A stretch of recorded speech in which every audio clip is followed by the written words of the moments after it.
Good morning, welcome to CATEX TV. My name is Frank Fortunato. Today is Thursday, August 7th, 2014.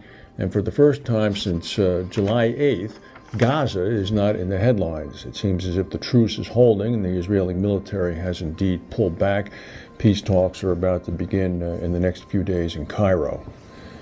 The Bank of America has indicated that it is prepared to accept a $16 billion settlement with the U.S. government over its conduct regarding mortgage-backed securities in the 2008 financial crisis. The bank had previously steadfastly refused to accept a figure of that size. However, in a federal court case last week on a matter that was relatively similar, the bank lost rather resoundingly in the opinion issued by the judge. The bank then apparently began to realize that if they were going to go into court to counter the Justice Department's suit, they wouldn't stand a chance. As of right now, it's about 9:15 a.m. in New York. The bank presumably will get this information out before the market opens in 15 minutes. Hawaii is bracing for its first direct hurricane hit in 22 years. Hurricane Iselle is heading toward Oahu right now. It's showing no signs of weakening. Bottled water, food supplies, etc. are in high demand at stores. The storm is expected to hit as a Category 1 tonight. According to the Weather Channel, it's a fairly potent hurricane by Hawaiian standards. The bad thing is that there's a Hurricane 2 system called Hurricane Julio at a Category 2 that's going to hit on Sunday night. This is the first time in 50 years that Hawaii is going to be hit by two storms. The first storm, Iselle, is going to have winds of about 85 miles per hour. Munich Re has released their numbers for the first half as well as for the second quarter, and its CEO, Nicholas von Bomhard, has declared himself astounded at some company's strategy for growth at the current point in the insurance cycle. No kidding. He said that there had been fierce competition between established market players in the first half of the year, while pension funds and hedge funds are increasingly trying to break into the market. He noted that the appreciably greater supply side was coming at a time of falling demand on the buy side.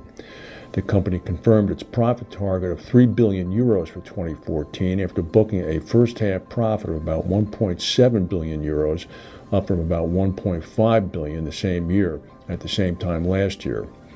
Von Bomhard predicted that it is only a question of time before insurers have to shoulder the consequences of their underwriting policies. That's pretty ominous coming from somebody who's one of the top people in the industry. He said Munich Re is choosing to forego volume in those classes of business and regions where keen competition over prices, terms, and conditions has had a particularly severe impact. Royal Sun Alliance Group is in the news. They've swung back to a profit as the big UK insurer continues its journey to recovery after a bruising 2013 that led to the ousting of its CEO and a £773 million stock issue.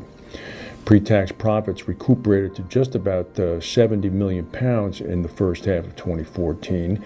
£45 million came from continuing operations. This was a stark improvement to the $528 million loss reported for the first half of last year. The balance sheet recovery, which is being overseen by the new CEO Stephen Hester, has been driven by numerous disposals of RSA's non-core operations, including in the Baltics, Poland, Noraxis Canada, and China. The insurer booked a combined ratio of 100.8% for the first half of 2014. Although it returned an underwriting profit of £2 million, 100.8% is not entirely bad, with a tiny bit of income coming from investments that will produce the profit. But we're happy to see RSA on the move.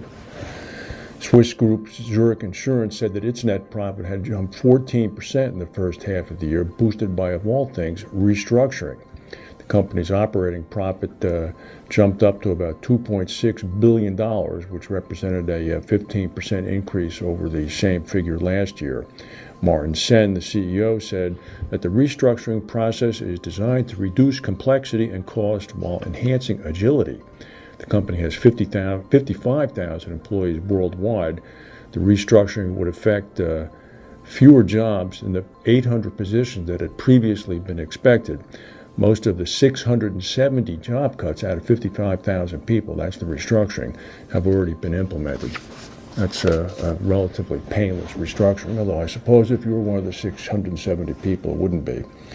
Here's some very interesting news. This is called cutting off your nose to spite your face. The Russian government has banned all imports of meat, fish, milk, and milk products and fruit and vegetables from the U.S., the EU, Australia, Canada, and Norway. This was announced by Prime Minister Medvedev earlier today. The move was taken in response to orders from President Putin to respond to Western-imposed sanctions on Russia.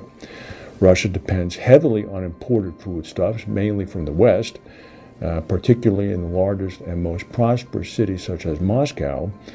Food and agriculture imports from the U.S. come to about 1.3 billion, and from the Eurozone, it comes to about 16 billion.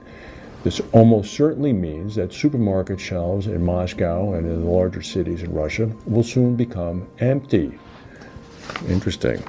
Typhoon Halong continues to barrel along toward Japan, where lives and property will apparently be severely threatened.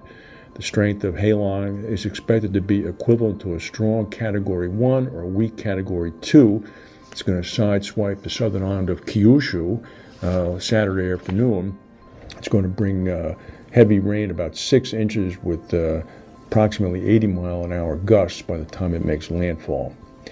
And meanwhile, President Putin announced in Russia that Edward Snowden, the person who released all the information concerning American intelligence operations, has been granted an extension of his asylum in Russia. He has obtained another 3 years. That's sort of like winning the lottery, isn't it? Another 3 years in Moscow. Now he won't be able to get fresh fruits and vegetables in the supermarkets. If we have any breaking news, we'll come back and tell you. Thank you very much for watching, and we'll see you tomorrow.